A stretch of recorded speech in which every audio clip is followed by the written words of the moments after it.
I'm downsizing and I'm reconsidering the house and the mortgage, because every cent I make here in Australia is used on existing.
I'm visiting a place that I used to frequent as a child. We used to come here often with my mum and dad and my family. It's about a half an hour from home. It's called Polly McQuinn's, and it's up in the hills, and it brings back a lot of memories. At home I've been decluttering and going through boxes and photos and putting clothes on Depop and selling things that I don't need anymore. And after this winter, I'm going to go through the wardrobe and take out anything that I didn't wear over winter, and I'm going to sell that too, or offer it to the opportunity shops, or just whatever feels right at the time. And so it's a matter of I'm downsizing and I'm reconsidering the house and the mortgage, because every cent I make here in Australia is used on existing. Like, there's very little that can ever be saved, unless you're on really big incomes. It's what the things that used to matter. Like, I needed to buy a house, I needed to provide a home for my family, and I did that. And now they've moved on and doing other things, and do I need it now? I don't think I do. Do I need all those clothes? I don't think I do. All the pots and pans and bits and pieces in the house and all the furniture that I've collected over decades. I have to ask myself what matters to me the most, and do I need it? And honestly, I don't. When I went to Vietnam earlier this year, I took a backpack, and even when I got there, carrying it around in the heat, and I probably could have done a bit more fitness before I went, but I wasn't too bad. But even when I got there, I just thought, I don't need all this, because you can just hand wash things, get them washed, so it's so affordable. And so now I'm just thinking, maybe that's my future. And so I feel like on this channel, watch this space, because maybe that's what we'll do. That's slowly work towards that, because it's what matters to me is in my heart, and it's my family, and it's what I do in the world. And it's not even about purpose, it's about who I am and what I do, and how people feel when they interact with you, and how you feel when you interact with them. And I don't think I need material stuff anymore. And I think I'm finally working it out. Anyway, I'm really keen to know what you think. Like, where are you in your life? Am I on the wrong track? Is this a stupid way of thinking? Can this really happen? It's not about retirement either. It's about, I still want to work because I love what I do. I just want to work differently. I want to do it differently. I'm sick of spending every cent I earn on the rates, the house insurance, the car insurance, the registration, the utility bills. There's nothing left. On my way here, I dropped into a bookshop, a second-hand bookshop, and I picked up a couple of books, Solo Travel, one about the Lonely Planet about Vietnam, and another one about women travelling on their own. And I went to Vietnam for a month earlier this year. I had a real sort of budget trip by myself with a backpack, and I felt just a deep connection with myself, and it's a new type of trust, and a new depth of getting to know myself and depending on myself, and actually what it was really like to just really experience and explore different things and to step outside of your fear. My questions that I'm asking myself, and perhaps you might be too, like, I'm 58 and I still live in the area that I grew up in. And whilst I have travelled a little bit, not much, and I did work away when I was in the military, but not for long, only 4 years, and I came back. I came back to safety and security and family, my mum and dad. I raised my children in the local area, but I don't have to do that now. Now I find that I'm asking myself what's important, what matters, and what do I really want for this part of my life. About 18 months ago, I went on a little trip with my kids and my ex-husband, and so we all went and met over, actually we all flew over to Western Australia together, and it was to celebrate my daughter's birthday, and she'd been travelling around Australia, so we met her over there. Before I went over there, I'd been in a rotten kind of a place, to be honest. It was tough. I'd been experiencing depression, and I was still trying to get over the loss of my career and finding who am I, and had trying to sort out finances and all kinds of things. And it was my daughter's 21st, and I really needed to put on a brave face and be there for everyone.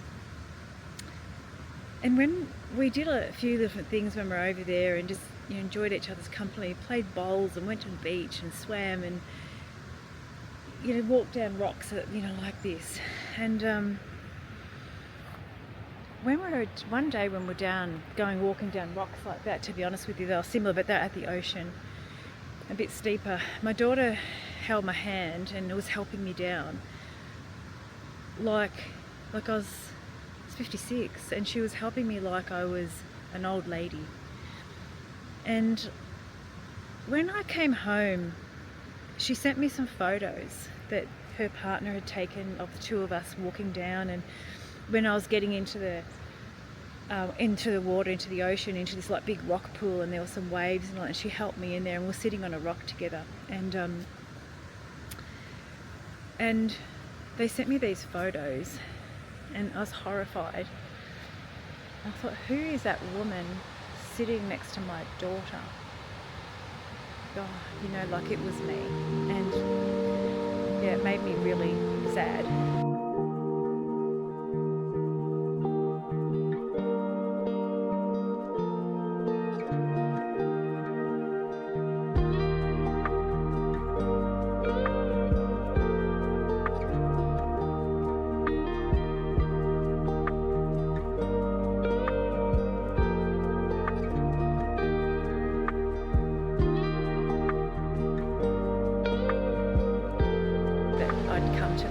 Overweight, I was unhappy, I was inflamed and bloated and sore. My body was so sore, and she saw that, and that's why she was there helping me down. Straight after that, when I got those photos, and I sat with myself for a few weeks, and I made a decision. I made a decision that I'd had enough. I needed to change my life. If I wanted to truly be available and grow older and be healthy and be there for my children as they grew, and eventually as I become a grandmother, that I needed to make some changes. So I decided that I needed to really be serious about working on my health, and it couldn't start with food and weight loss or fitness. It couldn't start there, because I'm a very experienced nutritionist and women's health practitioner, And I've got a long background in all of those things and in Western medicine as a nurse and a paramedic. And none of those things were helping me. I thought I knew the right things to eat, the movement and all that, but food made me sore, movement hurt my body, and it was this that I needed to sort out. It was my stress. It was what I'd been through in the years leading up to that. So what mattered most to me was sorting out my nervous system,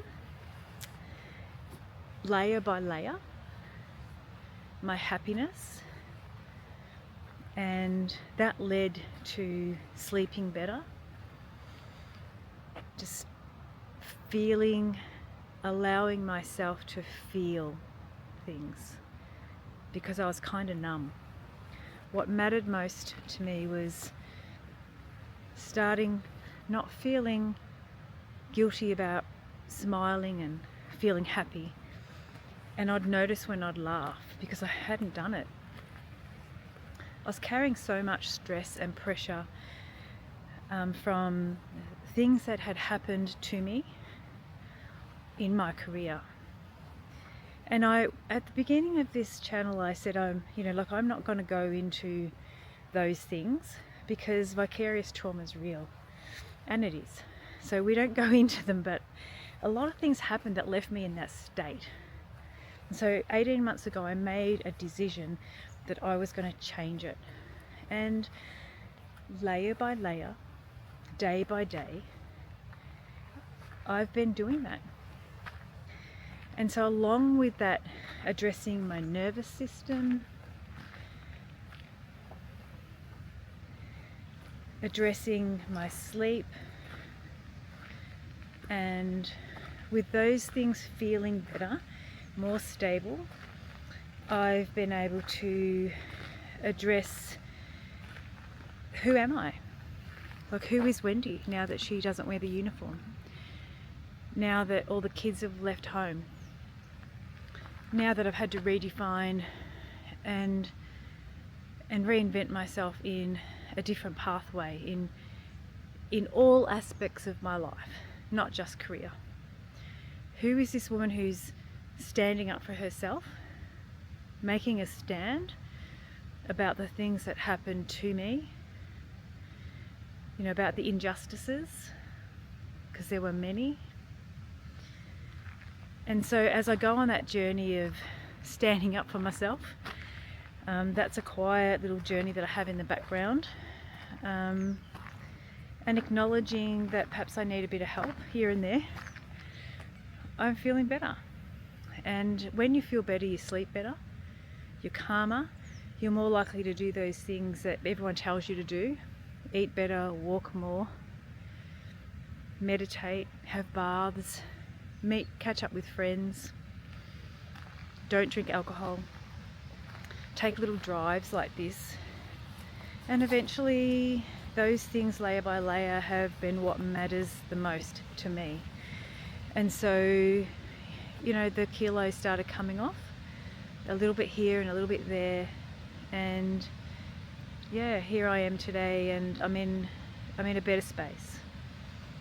And going to bed early, getting up early, really being honest with myself about my food intake, about being, tracking what I was actually doing for the first 3 months to make sure I was definitely getting the right amount of food. I wasn't.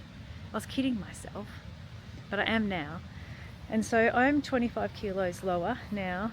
I've gone from like a 16 to an 18 to I wear a size 10 jeans, which I don't ever remember being able to do that, even when I was in my 20s, to be honest, unless maybe the sizes are bigger these days and they just pretend they're a 10.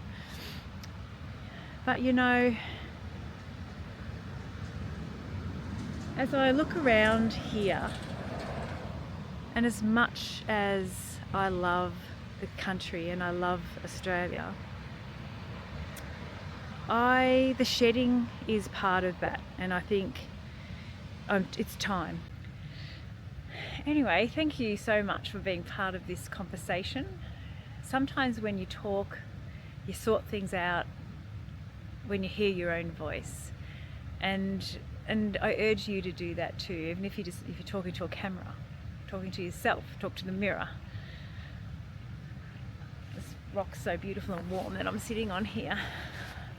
It's funny being here, you know. I'm usually only out here in summertime, and you've got to be so careful of snakes. I've seen them out here. No risk of that today, I don't think. It's too cold. The sun's out and it's stunning. The sun's going down now. I'll show you that. It's going down over there.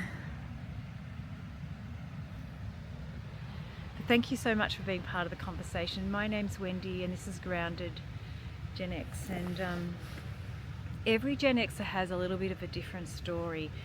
I don't want to get too caught up in my life on thinking about the past all the time, because it's gone now. I don't want to look in the rearview mirror all the time. It's time to look forward. It's time to move forward. And I mean, the future is unknown, but it's kind of exciting, don't you think? We can dwell on the past too much. We can dwell on what happened to us as kids. We can dwell on what happened to us at work. And I think it's time to move on from that. Because I know for sure, for me anyway, that that's the kind of thought patterns that held me back. And so now I want to look forward and into the future and the possibilities, and be curious, and go home and read those books that I bought in the secondhand bookstore today. Because I'm really curious. They're old, but who cares? You know, I know there's something out there for us all. So we just have to be getting some courage to keep forging forward. It doesn't mean we need to do it tomorrow. It doesn't mean I need to sell all of my wardrobe or all of my worldly possessions in the next week, month, 6 months, or even the next 12 months. But it means that considering the possibilities is what I actually do need to do. And that's exactly what I'm doing. And so what really matters is what's in my head right now. Thanks for watching. I appreciate you. And yeah, if it's something that you like, I invite you to join us. Talk to you soon. Thanks.